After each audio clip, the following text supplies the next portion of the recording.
Bonjour à tous et bonjour à toutes. Bienvenue dans Face à Michel Onfray sur CNews et sur Europe 1. Bonjour Michel. Bonjour Laurence. Je sais que vous avez suivi avec beaucoup d'attention l'actualité de la semaine, à commencer par la spectaculaire cérémonie d'investiture de Donald Trump qui s'est déroulée lundi dans l'enceinte du Capitole à Washington. Un discours de fermeté bien sûr avec des décisions radicales à la clé. Quel adjectif employerez-vous pour qualifier ce 47e président des États-Unis? Parmi les décisions qu'il a prises sur l'immigration, les taxes douanières, le protectionnisme, sa volonté d'enrayer le déclin des États-Unis, que retenez-vous en priorité? Et puis quelles leçons en tirer pour nous autres Français et Européens? On vous écoute dans un instant, Michel. Emmanuel Macron, lui, aux côtés d'Olaf Scholz, le chancelier allemand, a estimé que l'Europe devait rester unie face à cette vague de protectionnisme américain. Il a aussi dit « Assumons la préférence européenne ». Qu'est-ce que cela veut dire? Est-ce qu'il y a une souveraineté européenne? On va voir ce que vous en pensez. J'ai un petit indice quand même sur la question. Parmi les nombreuses décisions de Trump, il y a aussi ce projet qui vous a interpellé. Ça s'appelle Stargate.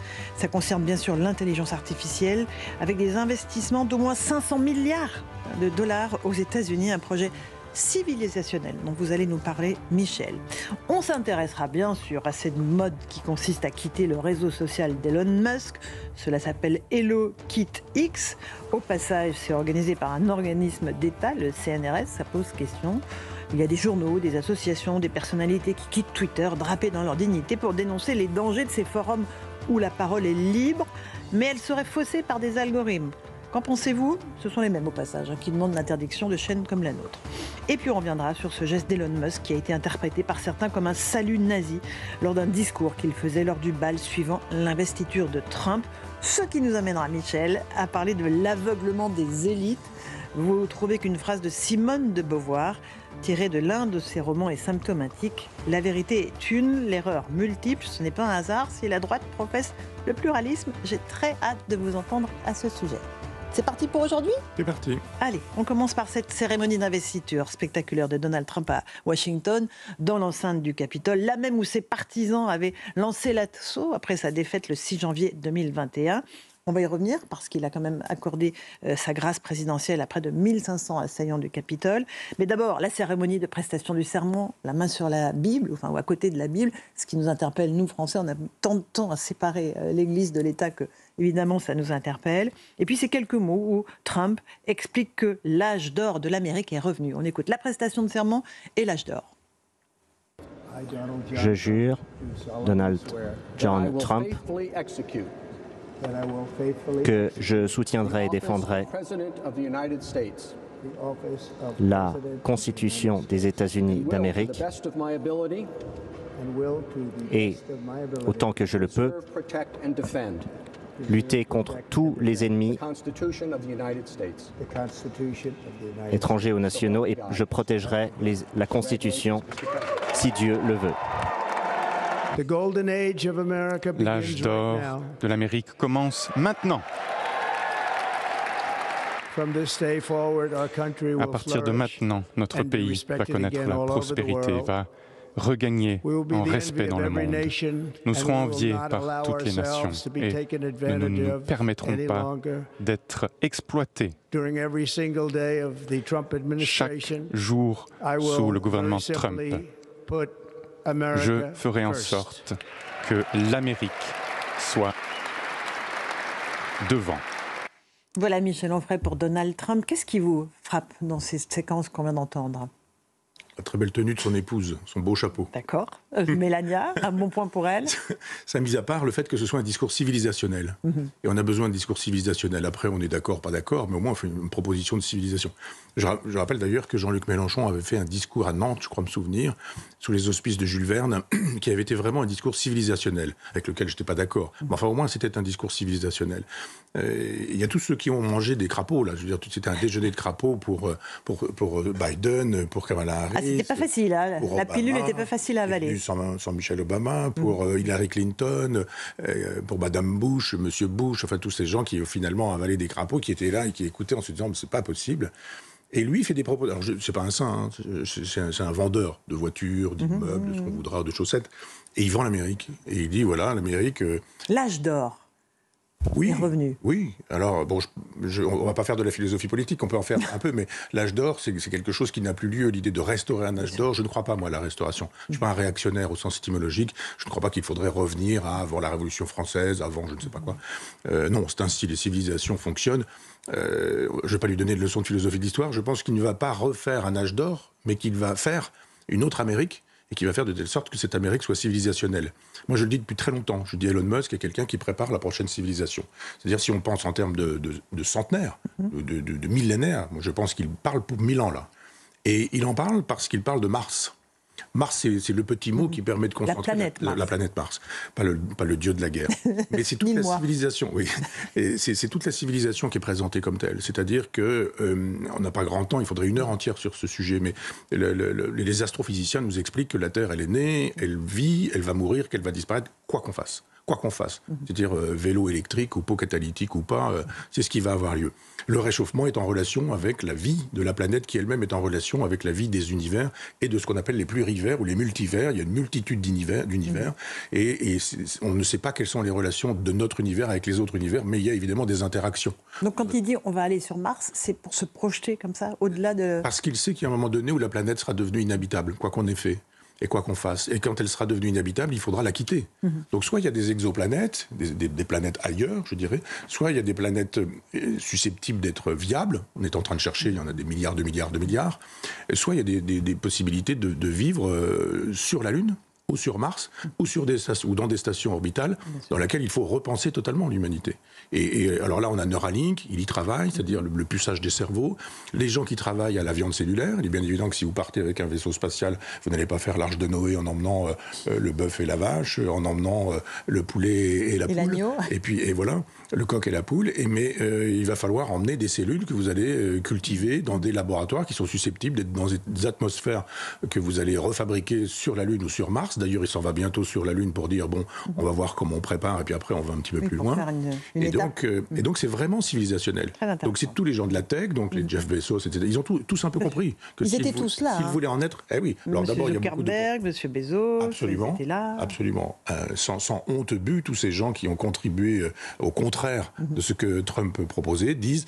Il y a un projet civilisationnel, si on en est, c'est quand même mieux que si on n'en est pas, et donc allons-y. On va y revenir dans un instant. Juste sur le côté religion, je jure avec la main, pas sur la Bible, mais à côté de la Bible. C'est vrai que nous, Français, on reste toujours un peu saisis face à cette constitution américaine qui prend appui sur... Ah oui, mais je crois que les pays laïcs sur la planète, si vous prenez une carte du monde et que vous cherchez les pays laïcs, il y en a 4 ou 5, je ne sais pas. Enfin, nous sommes l'exception, nous sommes parmi les exceptions. Oui, et nous avons initié, d'une certaine manière, pas tant avec la loi 1905, de la séparation des églises et de l'État, mais avec la décapitation. Il y a eu une commémoration il y a quelques temps, le 21 janvier, de la décapitation de Louis XVI. Quand on décapite Louis XVI, on en finit avec ce qu'on appelle la théocratie, c'est-à-dire le pouvoir de Dieu sur les hommes. Et l'idée qu'il y ait dans le ciel un Dieu et que sur terre il faudrait l'équivalent, un homme qui serait le roi, etc. Ça tombe dans la sciure avec le 21 janvier 1792. Donc à ce moment-là, on passe à la démocratie, c'est-à-dire le pouvoir du peuple. Et pour le coup, quand on veut laisser de côté la religion, il faut trouver quelque chose de nouveau, de neuf, et on met à peu près un siècle à trouver la séparation des églises et d'État, donc la laïcité. Mais la laïcité, pour plein de pays, ça n'est pas pensable. Notamment tous les pays arabes, pour lesquels le Coran est un texte politique. La Constitution, ou même en Israël, moi j'ai discuté avec des rabbins, en disant, mais vous n'avez pas de Constitution. Et un rabbin me regarde, il me dit, mais enfin, bien sûr que si, nous avons une Constitution. Je dis, mais non, vous n'avez pas de Constitution. Il me dit, si, la Torah. La Torah, bien sûr. Alors, si effectivement la Torah, la Bible, le Coran, ce sont des textes politiques, c'est pas la même politique qu'on propose que si on dit, non, il y a la souveraineté populaire, le peuple qui décide. Ceci dit, nous, on est en train de mettre tout ça à la poubelle depuis un certain temps. La souveraineté du peuple, c'est fini. Autre phrase choc de Donald Trump, devant, vous le disiez, Joe Biden, une Kamala Harris quasi effondrée, ses adversaires démocrates. Il y avait aussi l'idée de s'attaquer à une élite corrompue et radicale et de restaurer la liberté d'expression. Écoutons Donald Trump. Après des années d'efforts fédéraux anticonstitutionnels contre la liberté d'expression, je vais également signer un décret pour immédiatement mettre fin à la censure gouvernementale. Je vais restaurer la liberté d'expression aux États-Unis. Le pouvoir de l'État ne sera plus jamais utilisé pour exploiter ou pour se battre contre des opposants politiques. Et je m'y connais. Ça ne se produira plus. Sous notre gouvernement, nous allons restaurer une justice équitable qui respecte l'état de droit. Voilà, Donald Trump qui d'un côté a gracié 1500 assaillants du Capitole d'il y a 4 ans et Joe Biden qui lui a gracié plusieurs membres de sa famille à titre préventif pour éviter des poursuites pénales. Qu'est-ce que ça vous inspire ? La grâce, le phénomène de la grâce La grâce, et après on reviendra sur la liberté d'expression et la justice qu'il veut restaurer. Alors la grâce, ça s'explique. Là, je ne regarde pas qui gracie qui et comment et pour quelle raison. On peut rentrer dans le détail. Moi, je trouve Enfin non, je ne trouve rien sur ce sujet. Disons qu'on ne va pas rentrer dans le détail de la chose concrète. Simplement, quand vous êtes investi d'une souveraineté, cette souveraineté, c'est le peuple qui vous la donne. Et on est sur cette idée que le peuple ayant investi le monarque, le roi, le souverain a une relation directe aussi avec Dieu. D'où le fait qu'on puisse jurer sur la Bible, d'où le fait qu'on puisse remercier Dieu, d'où le fait qu'on puisse invoquer Dieu dans ces cas-là. Donc à partir de ce moment-là, quand vous êtes le monarque sur terre, vous représentez d'une certaine manière le monarque au ciel. Et vous avez donc le droit de grâce.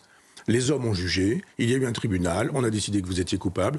Le souverain peut, c'est le droit des rois d'une certaine manière, c'est un héritage direct, lui dire non, moi j'ai décidé, parce que je suis le souverain, j'ai la ligne directe entre le peuple et les hommes, donc je décide que je gracie. Alors vous pouvez gracier des gens pour lesquels il y a des questions de principe. Je ne sais pas, vous pouvez gracier quelqu'un qui est condamné à mort parce que vous êtes opposé à la peine de mort. Là, quand il s'agit de gracier ses copains, c'est pas terrible. Donc ou sa famille. Le principe de grâce est défendable, simplement quand il est utilisé à des fins personnelles, il n'est pas défendable. Michel Onfray, on est sur CNews et Europe 1. Un tout petit mot aussi de ce projet Stargate qui vous a interpellé, annoncé par Trump, 500 milliards de dollars aux États-Unis. Une entreprise qui sera basée au Texas pour développer l'intelligence artificielle, son stockage de données et ce qu'on appelle l'intelligence artificielle générative. C'est un projet de civilisation, on y revient, mais ce sont des moyens colossaux qui sont mobilisés. Ah oui. Colossaux. Ah oui. Et pourquoi nous avons perdu ? Et quand j'entendais il y a quelque temps Emmanuel Macron dire qu'il faudrait que nous soyons en pointe sur la question des ordinateurs quantiques, il n'y a pas un ordinateur français. Il n'y a même pas un ordinateur européen, je crois. Donc on peut tout de même pas dire on va être les meilleurs pour l'ordinateur quantique quand on n'est même pas capable de faire un ordinateur classique. Je dirais thermique pour être drôle, pour essayer de l'être du moins. Donc lui il dit voilà, je mets tout ça sur la table, c'est un projet de civilisation, c'est un projet politique et étatique, c'est aussi un projet qui va grouper et regrouper les génies de la planète. On pense ce qu'on veut de ces gens-là, mais Musk est un génie. Et Zuckerberg, etc., tout ce que ces gens-là touchent, ça devient génial. Ça devient génial pour le meilleur et pour le pire. Quand vous inventez Internet, quand vous inventez l'ordinateur, quand vous inventez les réseaux sociaux, enfin bon, ce sont des gens qui font ça. Et donc c'est avec ces gens-là qu'il va falloir compter pour une civilisation nouvelle. Et là, qu'est-ce qu'on a à mettre en face, nous ? Vous savez, dans le privé, c'est très facile. D'abord, le pays est protestant. Donc vous avez une ligne directe aussi avec Dieu. Ce que vous faites de bien, ce que vous faites de mal, c'est pas le curé qui va vous dire 3 pater, 2 ave, c'est réglé, on passe à autre chose. La fameuse confession auriculaire. Là, vous êtes en ligne directe. Quand vous arrivez au ciel, Dieu vous dit tu as fait ceci, tu as fait cela, c'était bien, c'était pas bien. Et dans tous les pays de tradition protestante, il y a ça. Il y a cette idée que si vous gagnez de l'argent, c'est que Dieu le veut bien. Et si Dieu le veut, si Dieu l'a voulu, alors vous rendez cet argent. Donc vous créez des universités, vous créez des hôpitaux, vous créez des collections incroyables. Il y a des musées à Washington qui sont incroyables. Vous rentrez dans un musée de peinture et vous avez 10 chefs-d'œuvre dans une pièce. Vous passez dans la pièce d'à côté, 10 chefs-d'œuvre, etc.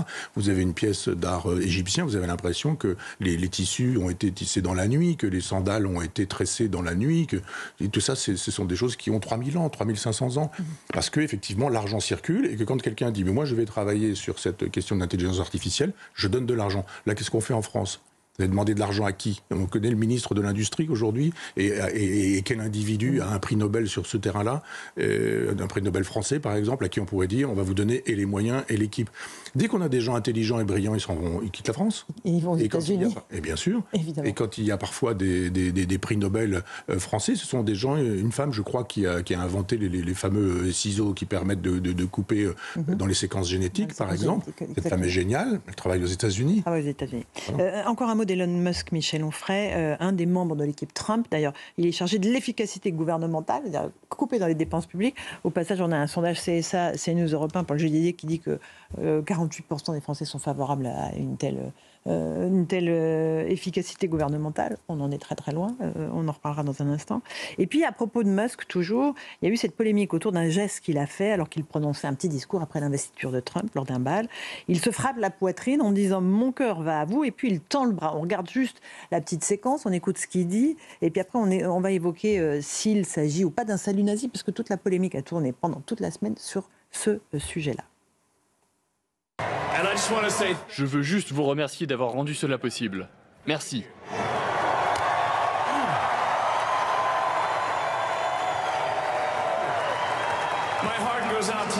C'est grâce à vous que l'avenir de la civilisation est assuré. Voilà pour ce geste qualifié de dérangeant, de nazi pour d'autres. On écoute juste Arnaud Klarsfeld, avocat et fils des chasseurs de nazis Beate et Serge Klarsfeld, et je vous passe la parole.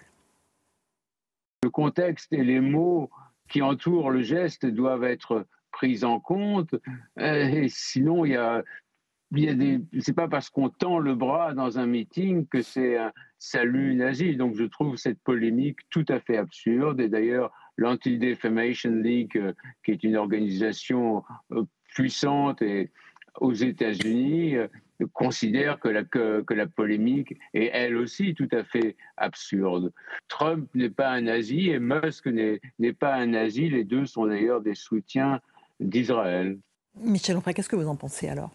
D'abord, je trouve que tous ces gens qui jouent avec la Shoah sont détestables, sont obscènes. Et quand je dis qu'ils jouent, c'est ceux qui pensent qu'il y a un salut nazi, entendons-nous bien.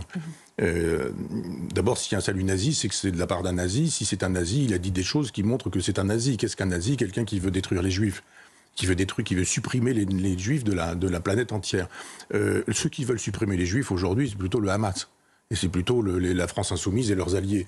Donc il faut arrêter d'aller chercher des poux dans la tête de quelqu'un qui a fait, non pas un geste qui est une photo, mais un geste qui est une vidéo, et vous faites bien de la montrer, cette vidéo. C'est-à-dire il l'a décrypté pour nos auditeurs. C'est ce que dit Arnaud Klarsfeld, il a raison, c'est-à-dire qu'il faut contextualiser ce geste. Et il y a toujours un moment donné où quand des gens vous font des photos de copains, comme ça, vous êtes en train de plaisanter, on fait une photo, puis vous êtes en train de faire une grimace. C'est pas vous. C'est une grimace qui est inscrite dans un mouvement. Là, il y a un mouvement, et surtout, il y a un propos. Et il dit, il est fou, il est un peu hystérique lui aussi, vous avez vu comment il est en train de... Il est agité en tout cas. Je vous aime, la civilisation, c'est vous, merci. Puis le truc américain, c'est-à-dire on prend son cœur à témoin, et d'ailleurs quand on écoute l'hymne, on a la main sur le cœur. Et que les Français qui font ça en France ont juste pas compris que c'était un geste américain, et qu'il faut laisser ça aux Américains, et que nous avons une façon particulière de nous comporter. Et là, quand il fait ce geste, il dit en gros, vous êtes tellement formidable, je prends mon cœur et je vous le donne. Et il lance son cœur en disant voilà, et à ce moment-là vous avez ce geste, vous arrêtez le mouvement, vous arrêtez le geste, vous avez cette main tendue, ce bras tendu, et vous dites salut fasciste, salut nazi. De la part de quelqu'un qui aurait été nazi, qui aurait tenu des propos nazis, ce geste-là aurait été nazi, bien sûr, mais il n'a jamais tenu de propos nazis. Il n'a jamais dit qu'il voulait exterminer les juifs, lui. Il n'a jamais dit qu'il y avait un génocide à Gaza ou ce genre de choses. Enfin, il porte même un médaillon pour la libération des otages israéliens en permanence sur lui. Ça, je n'ai pas vu, mais vous me le dites et ça va dans le sens de mon hypothèse, que c'est effectivement un geste qui a été isolé. Mais vous savez, je ne sais pas si c'est Fouquier-Tinville ou Fouché, en fait, des gens pas plus recommandables l'un que l'autre, qui disaient « Donnez-moi 2 lignes de quelqu'un et je l'envoie à la guillotine ». C'est-à-dire que vous sortez du contexte, vous dites « Il a dit ». Oui, mais il a dit quand, comment, quelle est la phrase d'avant, quelle est la phrase d'après, quel est le contexte. Et puis là, vous voyez que si c'est un discours antisémite qui nous dit Hitler était formidable, il faudrait quand même restaurer les chambres à gaz, et puis la déportation, ça a été fantastique. Et puis là, il fait le geste, on dit, bon, d'accord, mais pas du tout. Donc on voit à quel degré de polémique ces gens ces journaux qui sont incapables de penser ou de réfléchir, mais qui insultent et qui veulent voir des nazis. Puis à un moment donné, ils disent, vous avez vu, ils portent un vêtement que les nazis portent, ils portent des chemises. Et donc les autres aussi portaient des chemises, d'accord, elles étaient brunes, mais enfin, tout porteur de chemise est un nazi, donc c'est bien la preuve que nous avions Justement, Michel, vous parlez des journaux, des intellectuels, il y a un petit mouvement qui fait en sorte de quitter le réseau social d'Elon Musk, qui s'appelle X, anciennement Twitter, parce que, voilà, je pense au Monde, Libé, La Voix du Nord, Ouest France, qui annonce ce départ pour dénoncer la toxicité de la plateforme d'Elon Musk. C'est un mouvement qui est baptisé Hello Quit X, enfin Hello Quit X pour parler français, mais alors qui a été monté par un collectif français, piloté par une équipe du CNRS. C'est ça qui pose question. Oui. 1, sur le mouvement, et 2, sur le fait que ce soit le CNRS. Qu'est-ce que vous en pensez ? Oui, on pourrait faire un droit d'inventaire avec le CNRS. C'est-à-dire que jadis, le CNRS, il était fait pour que des gens puissent chercher et trouver des choses utiles à la nation, etc. Bon, qui fait quoi au CNRS? Il y a des gens très intéressants, probablement. Simplement, il faudrait qu'on voit combien d'argent pour combien de résultats. Et combien de prix Nobel ont travaillé au CNRS, ont été payés par l'argent public. Moi, je demande un droit d'inventaire. Je ne dis pas fermons le CNRS. Okay. Il y a des études d'assyriologie qui sont faites par des gens au CNRS. On va dire, mais à quoi ça sert de savoir si Sumer, Babylone, etc. Non, moi, je suis pour que tout ça existe. Simplement, je suis pour qu'on rende des comptes. On a de l'argent public, donc moi j'ai été 20 ans professeur, j'étais fonctionnaire et j'adorais ce métier. Et je n'ai jamais oublié que j'étais payé par le contribuable et que je devais des choses au contribuable quand j'étais enseignant. Et que j'enseignais non pas ce que je pensais, mais ce que pensait un tel. J'étais spinoziste en enseignant Spinoza, marxiste en enseignant Marx, freudien en enseignant Freud, et Dieu sait si je ne suis pas freudien. Et parce que je faisais ce métier. Donc quelqu'un qui travaille au CNRS, il est payé par l'État, il devrait rendre des comptes. Il y a des gens qui sont au CNRS. À une époque, le CNRS était noyauté par le Parti communiste français et pour y entrer, il fallait vraiment montrer patte blanche sur ce terrain-là. C'est ce que me disait un professeur que j'avais à l'université. Nous étions dans les années 80 et il était lui-même au Parti communiste français.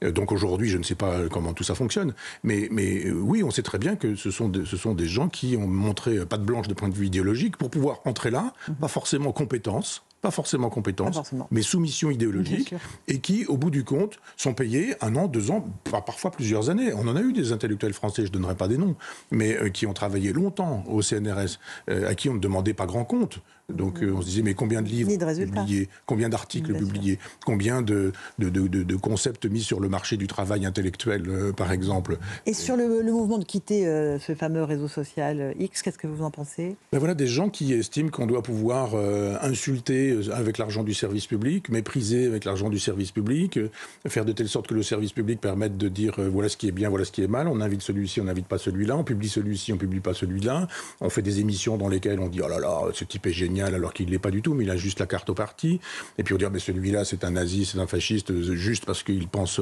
en homme ou en femme libre.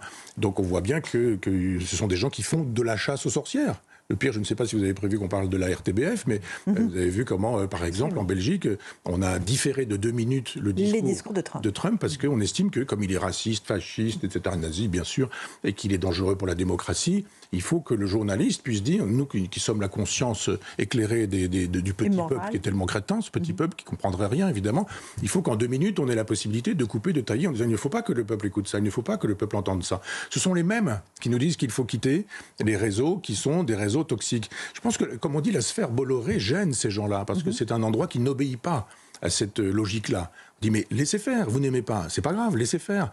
Laissez s'exprimer, ça s'appelle la liberté d'expression. Pourquoi est-ce que vous voulez toujours censurer, interdire, faire fermer des chaînes, interdire l'expression des individus? Vous avez peur des débats? Vous avez peur des discussions? Vous avez peur qu'on apporte des arguments? Ils ont peur de perdre le contrôle du récit, mon cher Michel. Bien sûr, et puis du débat. Et du débat. On fait une petite pause, on continue ce débat parce qu'il est absolument passionnant. On se retrouve dans un instant dans la deuxième partie de Face à Michel Onfray sur CNews et Europe 1. À tout de suite. Et on se retrouve pour la seconde partie de Face à Michel Onfray sur CNews et sur Europe 1. Michel, on évoquait la liberté d'expression. On va évidemment continuer à en parler à la lumière de l'aveuglement des élites. C'est très lié. Vous avez voulu attirer notre attention sur une phrase de Simone de Beauvoir, tirée de l'un de ses essais, Faut-il brûler Sade? Cette phrase est très symptomatique pour vous. La vérité est une, l'erreur multiple. Ce n'est pas un hasard si la droite professe le pluralisme. Expliquez-nous, Michel.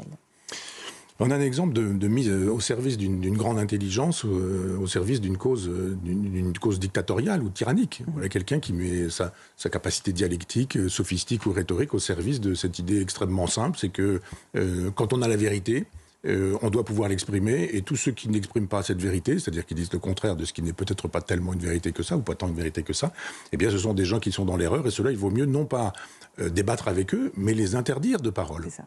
C'est une façon de dire. Elle dit par ailleurs aussi, Simone de Beauvoir, dans ce même essai, qu'il faut avoir le souci du bien de la liberté des hommes et que tout ce qui permet ça, c'est bien, qu'il faut le défendre. Simplement, c'est quoi le bien des hommes quand il s'agit d'en zigouiller une grande partie en disant « mais nous mettons le peuple en prison pour le bien du peuple ». Nous décapitons le peuple pour le bien du peuple. C'est l'éloge du goulag, quoi. Oui, bien sûr.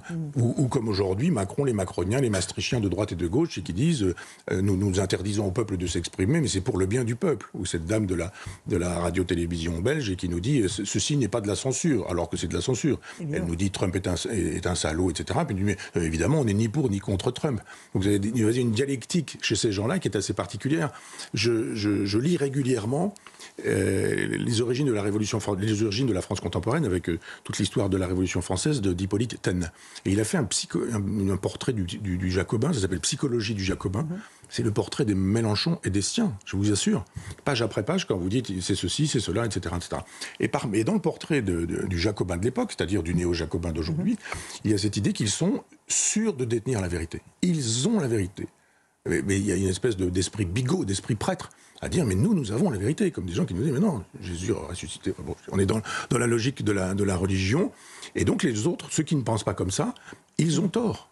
Alors on va pas dire, on va rentrer en débat avec vous et puis expliquer que peut-être les Jacobins n'ont pas forcément raison sur tout, mais on ne discute pas avec des gens, puisque vous avez tort, on ne discute pas avec des gens qui disent le faux. On a eu ça avec Geoffroy de la Gannerie qui a fait savoir sur France Inter, qui n'a évidemment pipé mot, qu'il n'était pas question d'interdire des gens qui ne pensaient pas comme eux, puisque ces gens-là, justement la phrase de Simone de Beauvoir, étaient dans l'opinion. Et que l'opinion, c'est une affaire de droite quand eux sont dans la vérité. Puis ils ajoutent qu'ils ont, non pas seulement la vérité avec eux, mais qu'ils ont la science, qu'ils ont l'université. Quand vous avez M. Patrick Boucheron, il vous dit « mais moi je suis le Collège de France. Vous ne me parlez pas à moi, vous parlez au Collège de France. Vous insultez une institution. » On dit « non, vous dites juste une bêtise. » Donc est-ce que l'institution peut dire des bêtises ? Souvent d'ailleurs, c'est le rôle de l'institution de dire des bêtises. Elle a à peu près un demi-siècle de retard pour dire « ouais, c'est vrai, à l'époque, on n'aurait peut-être pas dû dire ceci. Oui, on n'aurait peut-être pas dû dire cela. » L'université au Moyen-Âge, c'est pas terrible. L'université, etc., on pourrait. Sur l'université à l'époque où il faut être maoïste, où il faut être trotskiste, c'est pas terrible non plus. Et dans 50 ans, on dira « vous vous rendez compte, à l'université, on enseignait ce genre de bêtises. » Alors, on va évoquer aussi Michel Onfray, vous l'avez cité il y a quelques instants, Emmanuel Macron, qui lui se retrouve face à l'irruption du phénomène Trump, cet ouragan qui se déchaîne aux États-Unis, avec menaces de taxes douanières, menaces de protectionnisme invétéré. Et il a reçu cette semaine le chancelier allemand, Olaf Scholz, à l'Élysée, pour dire, voilà, l'Europe doit rester unie. On va l'écouter, Emmanuel Macron. Après l'entrée en fonction de la nouvelle administration aux États-Unis, il appartient plus que jamais aux Européens, et donc à nos deux pays, de jouer tout leur rôle pour consolider une Europe unie, forte et souveraine. Une Europe attachée aux liens transatlantiques, qui sache affirmer aussi ses intérêts propres et les défendre. Voilà, la défense de l'Europe, de l'Union européenne, qui est absolument vitale pour Emmanuel Macron face à ce qui arrive des États-Unis. Oui, lui aussi c'est un idéologue, et lui aussi c'est un bigot, un cagot... de l'Europe. De l'Europe, j'allais vous le dire. Et donc il dit, mais vous vous rendez compte, le peuple, quand il ne vote pas bien, mais il se trompe, le pauvre peuple, donc on met le peuple à l'écart. On essaie de le calmer. Si le peuple il prend l'allure des gilets jaunes, si le peuple il prend l'allure des paysans, si le peuple il prend l'allure des bonnets rouges, ou de gens qui disent ça suffit, on descend dans la rue, on ne peut pas... Le peuple se trompe, il ne sait pas, le pauvre. Moi je suis tellement intelligent, je suis tellement complexe, ma pensée est tellement subtile, et sa femme qui arrive en disant mais c'est injuste ce qu'on fait subir à Emmanuel, il est trop intelligent, les gens ne comprennent pas. Vous savez, il faudrait leur expliquer. S'ils ont mal voté, c'est parce que finalement on n'a pas été assez pédagogue, on n'a pas été instituteur assez sur ce genre de sujet, mais quel mépris. La nouvelle administration, pour ne pas prononcer le nom de Trump, la nouvelle administration, mais c'est le peuple souverain, mon garçon. C'est le peuple souverain, la nouvelle administration. Mais le peuple souverain, ces gens-là, ça ne les intéresse pas, puisque ce qu'ils veulent, c'est une Europe souveraine. Donc, le contraire d'une France souveraine. Donc, surtout pas un peuple souverain. Dès qu'on peut passer par-dessus la tête du peuple, vous avez vu au moment des législatives, mais vous avez vu au moment des élections, vous avez vu au moment des présidentielles, à chaque fois, il s'agit d'animer une espèce de petit monstre, un petit diablotin en disant le fascisme, il faut voter antifasciste. Non, on ne vote pas antifasciste quand on vote maastrichtien. Encore que, peut-être qu'en votant maastrichtien, on vote pour un certain type de nouveau fascisme. Cool, light, débridé, parfumé, bien peigné, mais qui reste un fascisme, puisque quand vous interdisez de parole, d'expression, quand vous dites on va choisir les journalistes, quand vous dites on va choisir les chaînes, quand vous dites ces chaînes-là, on va les détruire, est-ce qu'il n'y a pas un nouveau fascisme là ? Ce que je pense. J'ai écrit un livre qui s'appelle Théorie de la dictature pour montrer que le 1984 1984 d'Orwell, il ne fonctionne plus. Le fascisme casqué, armé, botté, les gens qui rentrent chez vous, qui vous emmènent en prison, qui vous torturent, etc. C'est fini. Mais ça ne veut pas dire qu'il n'y a pas de nouveau fascisme, un néo-fascisme. Tous ces gens qui dénoncent un fascisme imaginaire, active un fascisme imaginaire. Qu'est-ce que le fascisme, un fascisme réel, pardon. Qu'est-ce que ce fascisme réel? C'est l'interdiction de la liberté d'expression, c'est l'interdiction de permettre à des gens d'exprimer des positions différentes, c'est l'interdiction d'un certain nombre de personnages, dont moi par exemple sur le service public, en disant on ne veut pas en entendre parler s'il doit parler de politique et s'il doit encore plus parler d'Europe, il ne faut pas toucher à l'Europe. L'Europe c'est sacré, c'est un tabou, il ne faut pas y toucher. C'est formidable, c'est merveilleux. C'est un totem, oui. Le chef de l'État aussi, Michel, a parlé d'assumer la préférence européenne. Il a vraiment évoqué cette souveraineté européenne. Oui. Il y a une souveraineté européenne pour vous? Oui, quand il n'y a pas de souveraineté française. C'est pas compliqué. Si vous dites... De toute façon, il y a quelqu'un qui a le pouvoir, il y a quelqu'un qui ne l'a pas. Et il ne peut pas être plusieurs à avoir le pouvoir. Sinon, il y a du pouvoir partout, donc il n'y en a nulle part. Donc la souveraineté, c'est la possibilité de dire pour un État, pour un pays, nous avons sollicité le peuple souverain, c'est le général de Gaulle, ce que dit le général, c'est-à-dire on a demandé au peuple ce qu'il voulait, le peuple il a dit je veux ça. Le général dit moi je veux ça, je demande au peuple, le peuple il dit oui, on continue. Le peuple il dit on veut pas de ce que vous nous proposez, je m'en vais, dit-il. Macron il dit ah ben moi je reste. Le peuple on n'en veut pas. On n'a pas envie de la vie du peuple. Donc tout est fait pour contourner le peuple. Tout. Et quiconque dit mais souvenez-vous du peuple. Chez le général il était souverain. Souvenez-vous du peuple, populiste. Donc on a trouvé une espèce d'insulte. J'ai dit mais moi je suis populiste. Parce que le choix il est où? Il est entre populiste ou populicide. C'est un mot que Gracchus Babeuf a utilisé quand il s'agissait de caractériser les Jacobins, les fameux Jacobins qui ont détruit 200 000 Vendéens. 200 000 Vendéens, quand même. Les guerres de Vendée, ça fait 200 000 morts. Donc je veux bien les gens qui aujourd'hui voient du génocide partout. Et à chaque fois qu'il y avait un Vendéen, il était décapité, détruit, massacré. Petit, grand, et même s'il était jacobin ou révolutionnaire. Ça, c'est un génocide, quand on n'en laisse plus un seul. Et si on veut faire une parenthèse sur Israël, je ne sache pas, par exemple, qu'on attaque des gens en Cisjordanie. Un génocide, c'est la destruction des Palestiniens partout où ils sont. Vous avez des Palestiniens partout à Jérusalem, partout à Tel Aviv, il n'y en a jamais aucun qui soit détruit parce qu'il serait palestinien, ce qui justifierait qu'on puisse utiliser le mot génocide. Ça n'en est donc pas un. Je ferme juste la parenthèse pour dire que cet usage du mot génocide à tout bout de champ de la part de gens qui ont un génocide mémoriel chez eux, qui est le génocide des Vendéens, puisque quiconque défend les Jacobins et quiconque défend Robespierre aujourd'hui, défend cette idée qu'on peut faire 200 000 morts, juste parce que les Vendéens sont des gens qui disent « laissez-nous dans nos champs ». Laissez-nous faire nos foins, laissez-nous faire nos moissons, et si on a des curés avec nous, et si les nobles sont avec nous, qu'est-ce que ça peut bien vous faire? Laissez-nous penser différemment de vous. La province, c'est pas Paris. Et on salue notre ami Philippe de Villiers, qui fait son excellente émission avec Elliott Deval. Et Michel Perraudot, si vous permettez, qui est un ami qui, lui, m'a éclairé sur la Vendée. Il s'appelle Michel Perraudot. C'est un historien qui a écrit sur la Vendée, un historien libertaire, anarchiste, on est sur les mêmes positions, et qui m'a dit, écoute, regarde, ça, c'est pas du tout ce qu'on dit, la Vendée, et c'est lui qui m'a expliqué, effectivement, que c'était une révolte populaire, que c'était une jacquerie populaire, et ce que dit Philippe de Villiers, d'ailleurs, et qu'on peut le dire à droite avec Philippe de Villiers, on peut le dire à gauche, par exemple, avec cet ami Michel Perraudot, juste parce que si on fait de l'histoire, quiconque estime qu'on peut massacrer 200 000 innocents pour des raisons d'idées, pour des raisons d'idéologie, est un génocidaire. Michel Onfray, on est dans cette émission sur CNews et Europe 1. Évoquons juste maintenant un tout petit peu ce que fait le gouvernement de François Bayrou, qui avance cas un cas vers la constitution d'un budget, en tout cas la présentation d'un budget. Il y a eu un petit balançon dans début de semaine, l'idée de taxer les retraités les plus aisés. Alors quand on parle des retraités les plus aisés, on parle des retraités qui gagnent entre plus de 2 000 et 2 500 euros par mois, donc on ne parle pas de ceux qui gagnent 20 000 euros par mois. Et ça a provoqué vraiment une levée de bouclier chez certains partis d'opposition. On va écouter deux réactions. Jérôme Guedj du Parti Socialiste, Éric Ciotti. On va voir ce que vous en pensez. Et puis après, on parlera d'autres choses, de la loi fin de vie, parce que certains y voient un mouvement en fait coordonné contre les seniors. D'abord, on écoute des réactions politiques sur cette hausse des taxations des retraites sur les plus aisés. Il y a un problème de financement de la sécurité sociale. On est face à un mur, notamment sur l'assurance maladie, et des besoins gigantesques sur l'assurance maladie. Et sur la branche autonomie. Donc, qu'il faille dégager des recettes pour la sécurité sociale, le sujet doit être mis sur la table. Maintenant, on ne peut pas balancer comme ça des stigmatisations sur telle ou telle catégorie de la population. C'est une très mauvaise idée à laquelle je suis totalement, viscéralement opposé. Taxer les retraités s'inscrit dans cette logique de répondre à un problème par un impôt. Il faut arrêter avec cette folie fiscale. Voilà, c'était Jérôme Guedj et Éric Ciotti. Depuis, le gouvernement a fait machine arrière. Éric Lombard a dit mais non, le ministre de l'économie, nous n'allons pas taxer les plus retraités. Vous y voyez quand même quelque chose d'évident? Moi, je vois quelque chose de civilisationnel. Là, c'est l'autorisation à taper les vieux. Il faut taper les vieux, quoi. J'en suis, hein. Je serai admissible à la retraite, je crois. Je pense, mais je ne sais pas. Mais c'est la même chose. Vous parliez de l'euthanasie, vous parliez de je fais le lien entre les deux, moi. Eh bien, vous avez raison, je pense. Une civilisation, elle se dit, elle dit ce qu'elle est quand elle dit sa façon de considérer les personnes âgées.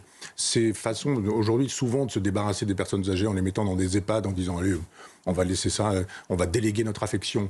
Quand on a des vieux parents, quand on a des vieux grands-parents et qu'ils nous ont rendu possible. Ils nous ont nourris, ils ont payé nos études, ils se sont souciés de nous. Il y a un retour de devoir. Là, le devoir, on le donne à d'autres en disant, bon, expédiez-les. Moi, je défends l'euthanasie, hein, mais expédiez-les. Ou alors, expédiez-les dans une espèce d'antichambre de la mort. C'est terrible, les EHPAD. Quand vous allez dans les EHPAD, c'est terrible. D'abord, on infantilise les personnes âgées, on les prend comme pour des enfants, on leur fait jouer des trucs. Moi, ça me tue de voir ce que je vois quand je vois ce genre de choses. On pourrait, là aussi, on le dit souvent, avoir une autre politique de santé, une autre politique éducative, une autre politique de justice, mais une autre politique à l'endroit des personnes âgées aussi. Laissez-les vivre, tranquillement. Ils ont travaillé, ils ont cotisé, laissez-les tranquilles s'ils veulent consommer, même s'ils veulent prendre l'avion pour aller chercher un peu de soleil quand il fait froid en plein hiver. Tous les écologistes qui disent on devrait interdire à ces gens-là qu'ils puissent prendre l'avion, ils auraient le droit de, je sais pas quoi, 2 billets d'avion dans l'année, etc. Mais ils ont le droit de se reposer, ils ont travaillé. Et ils ont contribué à l'effort de guerre nationale, je dirais. Donc, allez voir ailleurs, il y a de l'argent ailleurs. C'est pas compliqué, un budget, vous avez, il n'est pas extensible, vous avez de l'argent, vous n'avez pas d'argent, au-delà de cet argent, il n'y a plus d'argent. Mais vous pouvez dire, là, ce poste-là, on va s'en occuper plutôt ici ou plutôt là. C'est de la répartition nouvelle. Alors les socialistes, ils me font rire, parce que quand ils sont dans l'opposition, ils ont des discours, quand ils sont au pouvoir, ils ont des discours totalement inverses. Globalement, les socialistes, quand ils sont notamment au pouvoir, sur les hauts revenus. Ils font la politique d'Emmanuel Macron, qui est un socialiste, je rappelle, il vient du socialisme, il a été le ministre d'un monsieur qui s'appelait François Hollande. Donc ça va bien. Donc je n'écoute pas ce que disent ces gens-là. Je dis simplement que sur la question des principes, ayons le souci des personnes âgées. On a l'impression aujourd'hui que c'est plus facile d'avoir le souci des animaux que d'avoir le souci des personnes âgées. C'est-à-dire, aujourd'hui, on est capable de justifier qu'il y ait un parti animaliste, et c'est très bien qu'il y ait un parti animaliste. C'est quoi la position du parti animaliste sur le nucléaire, par exemple, ou sur la question de la géostratégie internationale? Mais il n'y a pas de parti pour les anciens. Simplement, je pense que la grandeur de ceux qui ne sont pas encore anciens, c'est d'avoir le souci des plus simples et des plus modestes aux deux extrémités de la vie. C'est la même chose avec les petits, les enfants et même ceux qui sont à naître. Justement, j'aimerais qu'on évoque cette loi sur la fin de vie qui va revenir devant le Parlement, mais scindée en deux textes. Il y aura un texte qui sera consacré aux soins palliatifs et le deuxième, donc, il sera consacré à l'euthanasie, le suicide assisté, comme on dit, l'aide à mourir. Vous l'avez dit, vous êtes un partisan de l'euthanasie. On va juste écouter le témoignage d'une femme médecin qui a une expérience de 30 ans de soins palliatifs. Elle s'appelle Claire Fourcade. Elle publie un livre très puissant sur la fin de vie. On va l'écouter et puis vous allez nous dire ce que vous en pensez. La demande de mort fait partie de notre métier. On entend des demandes de mort, beaucoup moins souvent que ce qu'on imagine. Très souvent, quand les gens sont soulagés, cette demande disparaît. Sur ces 25 ans d'exercice, j'ai eu 3 demandes d'euthanasie qui ont persisté. Donc on voit que c'est vraiment très rare. Mais cette demande de mort qui est notre métier, la question c'est comment on y répond collectivement. Qu'est-ce qu'on dit à un patient qui demande à mourir? Et moi, je veux pouvoir continuer quand un patient me dit « c'est trop difficile, je voudrais mourir », de lui dire pourquoi et pas quand, comment et quel protocole on va utiliser. Et très souvent, quand on parle ensemble avec ces patients, c'est des consultations qui sont à la fois difficiles, mais d'une très grande vérité. Il va pouvoir exprimer ses peurs, ses craintes, et nous, on va pouvoir dire qu'est-ce qui est possible, comment on pourra soulager, comment on pourra accompagner. Ce qui est une urgence, c'est de soulager, c'est pas de faire mourir. Claire Fourcade qui dit voilà, que la vraie urgence, c'est de soulager. Je rappelle que le vrai scandale dans ce pays, c'est que tous les Français, sur l'ensemble du territoire, n'ont pas accès, Michel Onfray, à des unités de soins palliatifs qui permettent justement d'avoir une fin de vie sans douleur et sans souffrance. C'est ça le véritable scandale. C'est ça la véritable indignité dans notre pays. C'en est un si vous voulez. Moi je pense que le scandale dans la France qui est un pays de guerre civile perpétuelle, vraiment depuis les guerres de religion jusqu'à aujourd'hui ça n'arrête pas, il y a toujours cette idée que l'euthanasie ce serait la gauche et puis les soins palliatifs ce serait la droite. Non, ce sont des hypothèses possibles. Alors il se fait que quand on a commencé à parler de soins palliatifs, c'était Marie de Henzel, c'était Mitterrand, c'était tout ça, et d'un seul coup ce type de gauche, entre guillemets, Mitterrand de gauche, c'est une plaisanterie, mais ce type de gauche là il avait finalement défendu cette idée que peut-être les soins palliatifs, c'était pas mal. Et il y avait une espèce de mainmise, de confiscation des soins palliatifs par la religion catholique, la moins intéressante. C'est-à-dire cette façon de dire, vous allez mourir, vous allez bientôt rencontrer le Seigneur, êtes-vous bien sûr d'avoir fait la paix avec votre âme ? Est-ce que vous êtes fâché avec vos enfants ? Ce serait bien de vous réconcilier. Voyez-vous ceci, cela, etc. Et ça, je ne trouve pas bien. On parlait tout à l'heure des enfants et des personnes âgées qui sont dans des situations de fragilité. Le mourant est dans une situation de fragilité. Absolument. La deuxième chose que je voulais dire, c'est que cette dame, elle nous dit la souffrance. Et comme si elle était platonicienne avec un S majuscule. Non, elle n'est pas platonicienne, ça fait 30 ans qu'elle est au chevet des malades. Oui, j'entends bien, mais justement, j'aimerais pouvoir lui poser la question. Qu'est-ce que vous faites d'une souffrance psychique ? La souffrance physique, c'est une chose. La souffrance psychique, quand on vous dit, il vous reste 3 semaines à vivre. On me l'a dit, moi. On m'a dit, votre compagne va mourir d'ici 3 semaines. Et qu'est-ce que vous faites avec cette souffrance psychique ? Ah, mais on a les moyens de gérer ça en disant... Ah ben oui, non mais la souffrance physique c'est terrible. Bien sûr que vous avez envie de mourir quand vous avez un cancer des os, qu'il est terrible et que donc morphine et puis etc.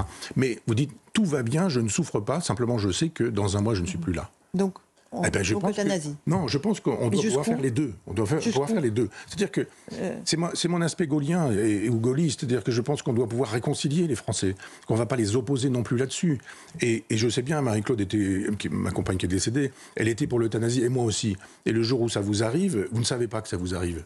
Et quand on m'a dit, voilà, venez me voir, je voudrais vous parler de Marie-Claude, elle va mourir, je dis, combien de temps ? Et elle me dit, le toubib me dit, dans 3 semaines. Et je lui dis, alors il ne faut pas lui dire, et puis il faut m'aider, parce qu'elle est moins pour les soins palliatifs. Elle me dit, mais vous me demandez quelque chose que je n'ai pas le droit de faire. Je dis, peut-être, mais vous n'avez rien à faire de me dire qu'elle va mourir dans 3 semaines en me disant, maintenant, retournez la voir dans sa chambre. Et je lui dis quoi, moi ? Et je fais quoi ? Et elle ne souffrait pas physiquement. Et donc il y a un moment donné où il faut quand même arrêter de dire « Oh, mais il n'y a pas de demande qui ne soit satisfaite quand elle est formulée dans une enceinte qui est celle du soin palliatif. » En gros, j'ai 3 exemples seulement dans ma vie, etc. Mais moi, j'en ai un exemple. Vous en avez un et qui est évidemment éminemment personnel. Donc moi, ce que je veux, c'est qu'on puisse ouvrir au maximum en disant « Vous avez le droit de vous contredire ». C'était l'expression de Baudelaire. Et vous pourriez avoir défendu toute votre vie l'euthanasie, et puis le jour où c'est vous qui êtes dans le lit du malade, dire « Je voudrais ». Continuer le plus longtemps possible à avoir droit aux soins palliatifs. Et l'inverse. C'est-à-dire avoir défendu les soins palliatifs et dire je suis pour le choix, exactement comme pour les débats, les discussions, les débats d'idéologie. C'est pas l'un contre l'autre, c'est l'un et l'autre. Est-ce que vous êtes d'accord, par exemple, à André Comte-Sponville, qui cette semaine a dit mais alors il faudrait ouvrir ce droit à l'euthanasie, non pas seulement aux malades en phase terminale, mais aux malades d'Alzheimer. Mais jusqu'où on va aller en fait ? Ah non, parce que là... mais là on va sur autre chose. Mais ça s'appelle un assassinat. Oui. C'est-à-dire que si vous dites c'est moi qui décide de ta mort, là vous tuez quelqu'un. Si on ouvre ça, on ouvre tout le champ des possibles. Non, parce que quand vous vous souciez vraiment du droit à mourir dans la dignité, comme il est dit, vous avez ce qu'on appelle des testaments de vie. Et vous signalez ce que vous voulez faire. Et vous dites à qui vous donnez votre parole quand vous l'avez perdue. Et vous dites, cette personne est susceptible de parler pour moi-même, et elle défend les idées qui sont les vôtres et que vous n'avez plus les moyens de défendre vous-même. Donc évidemment qu'il y a des possibilités de faire n'importe quoi avec l'euthanasie, mais c'est déjà le cas. C'est parce que ça n'est pas encadré qu'on peut faire n'importe quoi. Vous avez la possibilité de faire le pire aujourd'hui parce que ça n'est pas encadré. Et vous n'avez pas les moyens, les pauvres infirmiers, les pauvres infirmières, voire les pauvres médecins, de répondre au quotidien quand vous êtes devant des gens qui vous disent « j'ai envie de mourir, mais je ne sais pas si j'ai vraiment envie de mourir, j'avais mal, j'ai envie de mourir, là j'ai plus mal, j'ai pas vraiment envie de mourir. » Mais oui, justement, accompagnons ces gens et puis aidons-les. Mais pas en disant... Moi, j'ai la vérité, parce que cette dame, elle a la vérité comme les gens qui interdisent X, par exemple, ont la vérité, ou comme la journaliste de la RTBF a la vérité. Moi, quand je pense avoir la vérité, je pense que les autres peuvent avoir aussi leur vérité, et qu'il faut débattre, discuter et choisir. C'est la possibilité de la liberté. Je crois que c'est ce que l'on fait dans cette émission, et on aura l'occasion d'en redébattre, puisque le sujet va revenir prochainement devant le Parlement. Merci beaucoup, Michel Onfray. Et moi, comme c'est passé très vite, c'était passionnant. Merci à vous pour cette émission sur CNews et sur Europe 1 à la semaine prochaine.